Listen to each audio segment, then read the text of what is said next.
ఇక్కడ పద్మా మల్టీప్లెక్స్లో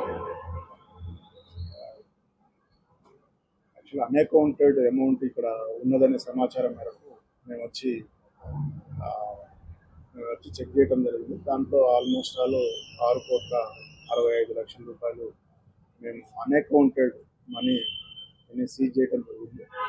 అది మేము ఇమీడియట్గా ఈరోజు కోర్టులో డిపాజిట్ చేస్తాం. వాళ్ళు ఎలా వచ్చింది ఏందనేది అకౌంట్ చేసి వాళ్ళు కోర్టు ద్వారా దాన్ని రిలీజ్ చేసే అవకాశం ఉంటుంది. దాన్ని ఏ రకంగా వచ్చింది ఏందనేది విచారణ జరుగుతుంది.